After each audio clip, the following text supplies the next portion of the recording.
Salut tout le monde et bienvenue pour un nouveau numéro de l'émission Tome 1 où il s'agit de décider, à la suite de la lecture du premier tome d'un manga et sans avoir lu la suite, si le manga nous donne envie de lire et d'acheter les tomes suivants.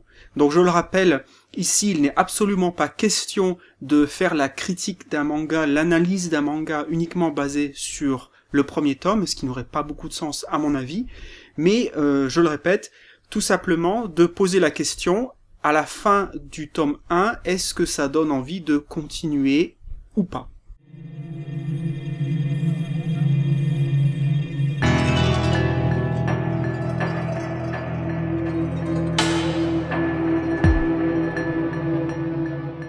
Alors aujourd'hui, on va parler d'un manga seinen qui est sorti chez Kiun. Pour l'instant, 2 tomes sont disponibles, mais ça devrait être une série en 3 tomes, donc le 3e tome n'est pas encore disponible. Il s'agit donc de Man in the Window. Alors c'est un thriller, on pourrait dire, c'est un manga qui utilise pas mal d'éléments fantastiques, c'est un manga qui est sombre, c'est un seinen, donc c'est pour un public plutôt adulte. Mais avant d'aller plus loin, évidemment, je vais peut-être vous raconter brièvement l'intrigue, ou en tout cas le début, sans vous donner trop de révélations, bien sûr. Alors dans Man in the Window, de quoi s'agit-il? Eh bien il s'agit de l'histoire d'un lycéen qui, dans les premières pages, reçoit un mot secret, une note sur un bout de papier, qui est en fait un rendez-vous, a priori, demandé par la fille dont il est secrètement amoureux au lycée. Ce mot lui demande de se rendre dans une ruelle et d'attendre donc cette fille. Alors même si évidemment c'est assez étrange comme requête, étant donné qu'il est amoureux de la fille, il se rend quand même sur place. Mais lorsqu'il arrive au fond de cette ruelle, la fille est absente, et derrière une fenêtre avec les rideaux tirés, un homme s'adresse à lui. Et cet homme commence à lui donner pas mal d'informations sur lui-même, sur l'adolescent, des informations qu'il est le seul, en théorie, à connaître. Finalement, l'homme tire les rideaux, et là, c'est la stupéfaction, l'homme qui se trouve derrière la fenêtre est en fait l'adolescent lui-même, mais âgé de 20 ans, il a donc 3 ans de plus.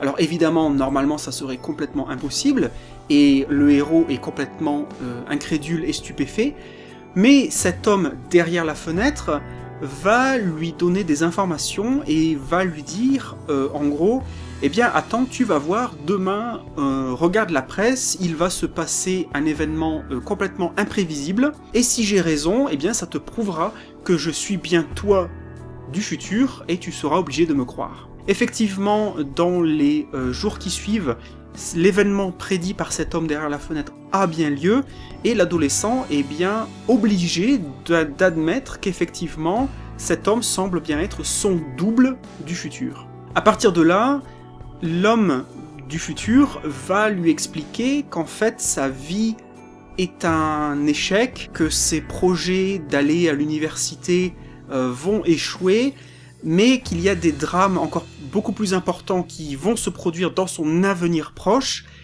et qu'il doit tout faire pour empêcher ces événements de se produire, sinon sa vie sera gâchée. Alors je ne vais pas vous raconter évidemment quels sont ces événements, mais voilà, vous avez comme ça une idée du début de l'intrigue. Alors tout d'abord, ce qui frappe, ce qui semble assez évident, c'est la qualité du dessin. On a droit à un dessin qui est vraiment très propre, très léché, c'est vraiment très agréable à l'œil, c'est absolument pas brouillon, tout est clair, et c'est un dessin qui personnellement m'a fait penser un petit peu au style de Death Note.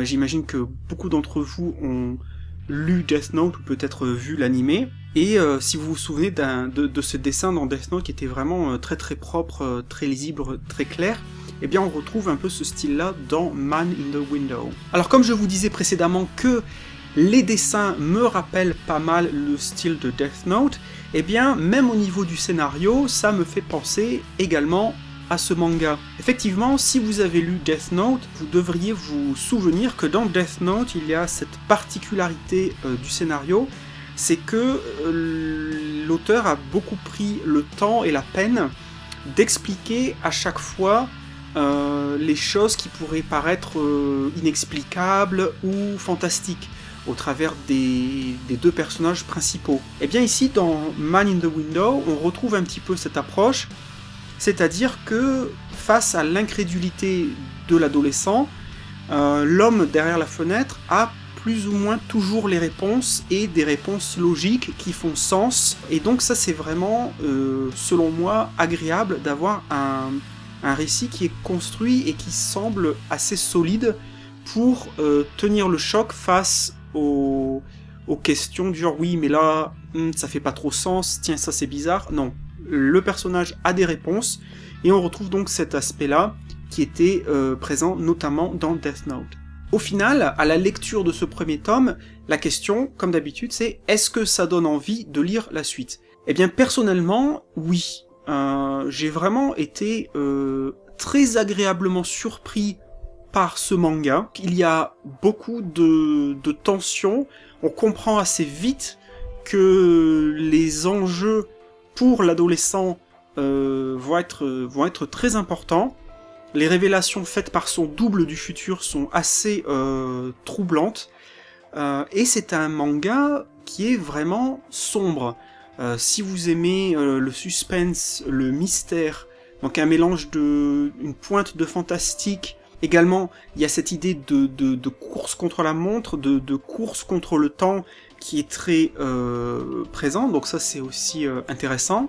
Par contre, là où j'ai un petit doute, et j'espère que le manga arrivera à éviter cet écueil, c'est que, en sachant qu'il n'y aura que 3 tomes, a priori, j'ai un peu peur que la fin puisse être précipitée.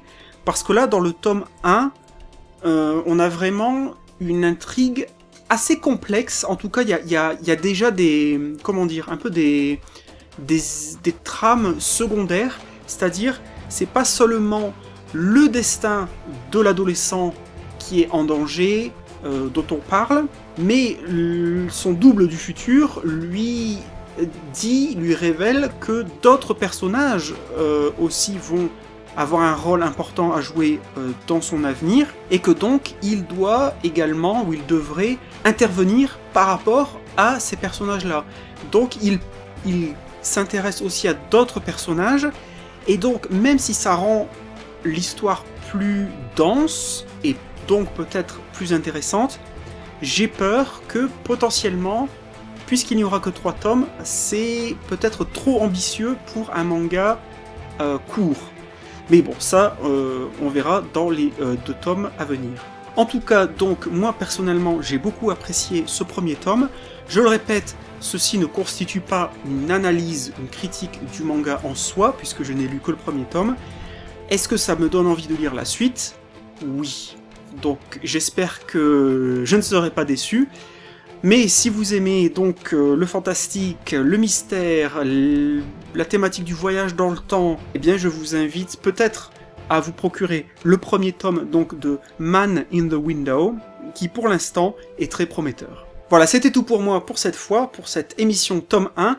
J'espère que ça vous aura plu, j'espère que ça vous aura peut-être donné envie de vous pencher sur ce manga qui, je le répète, est paru chez Ki-un. Je vous remercie énormément d'avoir regardé cette vidéo jusqu'à la fin, et puis comme d'habitude, n'hésitez pas à me laisser des commentaires et à partager cette vidéo sur vos réseaux sociaux, Facebook, Twitter et autres, ça me fait toujours plaisir, et puis ça m'aide à faire connaître la chaîne.